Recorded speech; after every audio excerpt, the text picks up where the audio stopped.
Hi, everybody, and welcome back to It's Never Too Late to Date. It's a channel about dating after the age of 60. And I'd like to welcome you all to my channel. I started this channel, actually, the idea for this channel came about 9 years ago. And I am just getting around to getting it started. And it started because I had a lot of friends who were not having success in the dating area of life. Online dating, meeting people, just kind of out and about. They were not having success with that.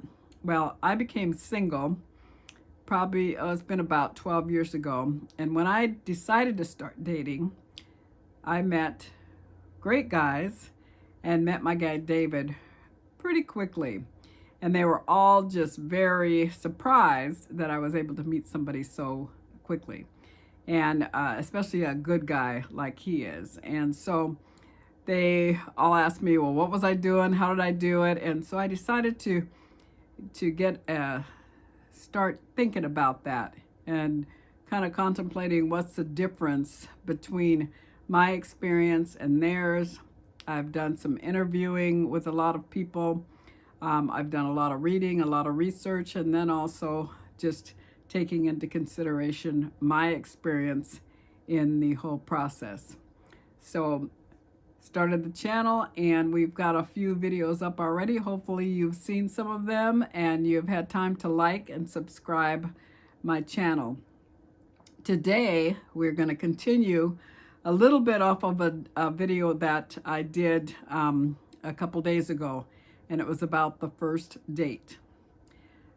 I have lots of friends who won't even initiate the process of either going on the online or asking a friend if they know anyone or meeting people out and about because they're so afraid of what they're going to talk about. How do I approach somebody? If I do go on a date, what do I say? So that's what we're going to talk a little bit about today. Now, first of all, I did talk about in the video that I did a couple days ago about the first date, is that the greeting is really, really important. Make sure you give a warm hug, not too long, not too short, but just a hug showing that you're glad that you're there to meet them.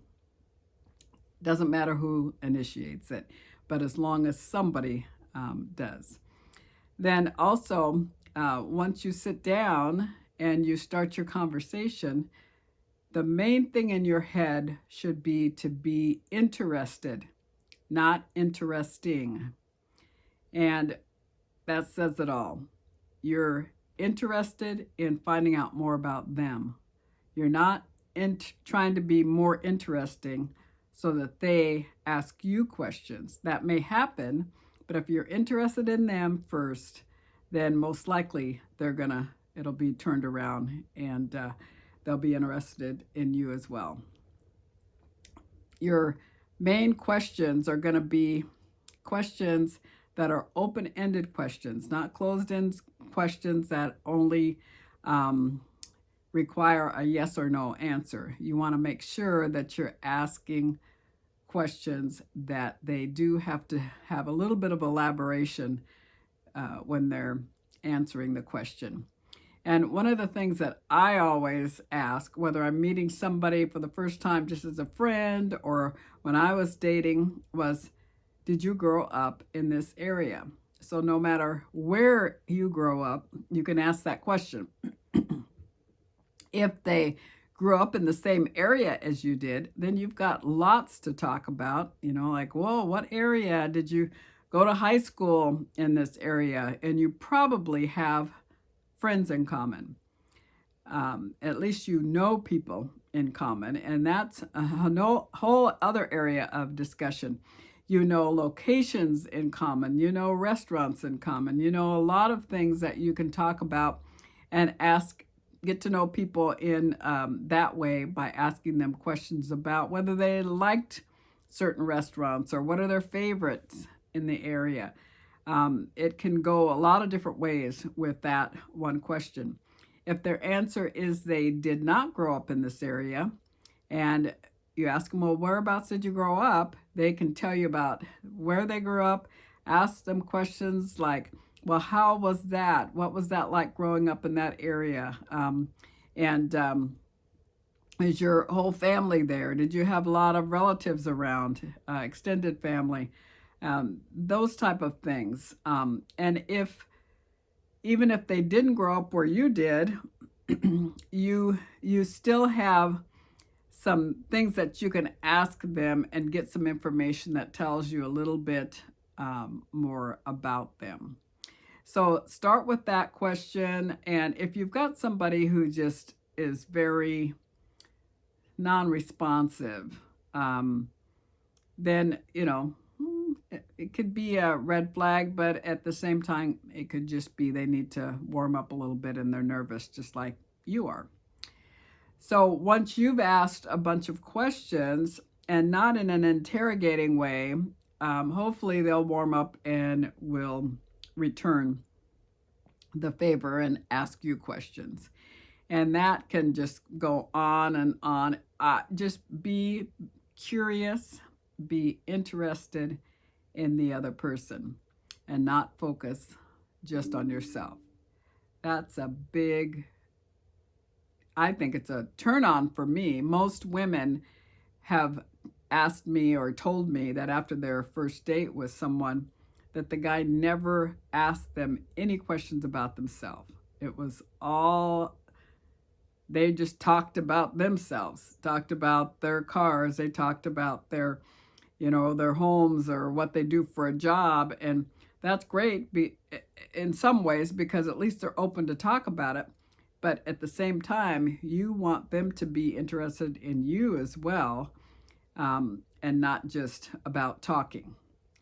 So when you're asking questions of them, you're asking the question and then being quiet and listening. Be a really, really good listener. And then the comments and the conversation can flow back and forth, because you're going to have a question, they're going to have a question, and it'll go back and forth from there. So another question that you can ask people, just to get to know them a little bit, is what do you do in your spare time? What kind of entertainment do you enjoy? Do you have hobbies? That type of thing. Those always can spur on some great conversations back and forth. And hopefully you've got some of those things in common, and then it can go from there. And like I mentioned before, be interested and be curious. Now, once you've gotten through, or I say gotten through, not in a bad way, but in a nice way, you've finished up your date and you seem to have a good amount in common, and you like the person enough to continue to go on to a second date. Don't feel like it's any particular person's responsibility to ask for a second date. Say that you have tickets to a museum, or you have tickets to a theater, or you know that you're going to go sing karaoke in a couple days, then you think that person might enjoy it. Maybe you talked about either one of those things when you're having your discussion earlier. Don't feel like you can't extend an invitation for them to join you at one of those activities. The best way to get to know someone is out and about at an activity that you enjoy. And then afterwards, you've got even more to talk about. So don't feel like the man has to be the one to ask or the woman has to be the one to ask. Just go by how you feel. And once you do ask, by their answer, you'll be able to tell whether they're interested in you or not, or if they're interested in getting to know you better or not. The worst thing is to go home from the date. The guy or the gal says, oh, I had a great time. We'll be in touch.